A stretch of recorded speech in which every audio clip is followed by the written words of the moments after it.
ব্যাস আগের জন্য কিছু হয়নি। হ্যাঁ ভাই ভালো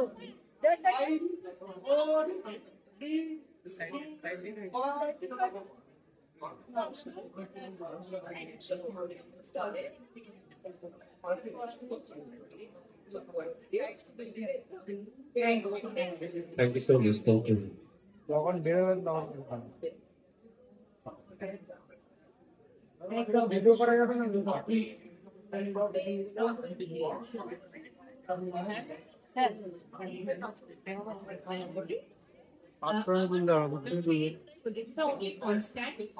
আর সেটা আমরা পজিটিভলি অ্যাকসেপ্ট করি।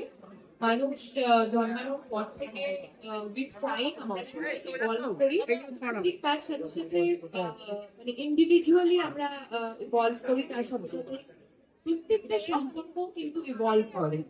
সো আমাদের সম্পর্কটাও ঠিক সেইভাবেই এভরি ডে ইভলভ করছে ইন আ পজিটিভ ওয়ে। আর প্রেমের সময় মানে বিয়ের আগে কোর্টশিপ যেটাকে বলা হয়, তখন যতটা ভালো লাগবে তোর আজকে তার থেকে আরো হাজার হাজার হাজার গুণ বেশি ভালো লাগে ওকে এবং ওর সাথে সময় কাটাতে। তো সেটাতেই বুঝতে পারছি যে সমীকরণটা কি হতে পারে।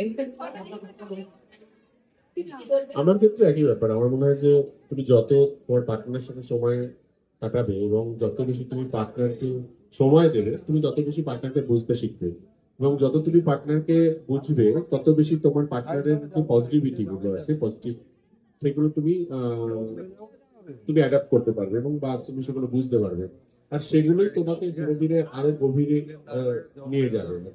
তো আমাদের সম্পর্কটা যত দিন যায় আমরা রোজ নিজেদেরকে একটা অন্যভাবে ডিসকভার করবো বিষয়টাকে। তো উই আর ভেরি হ্যাপি। মানে আমার মনে হয় যে আরো কেন আগের থেকে নয়, মানে আরো অনেক দিন আমরা যাতে এটাকে আরো ভালো জায়গায় নিয়ে যেতে পারি। এখন তো আরো ভালো হয়েছে যে ইয়ালিনী আসার পর আমাদের জন্য পরিপূর্ণ হয়েছে।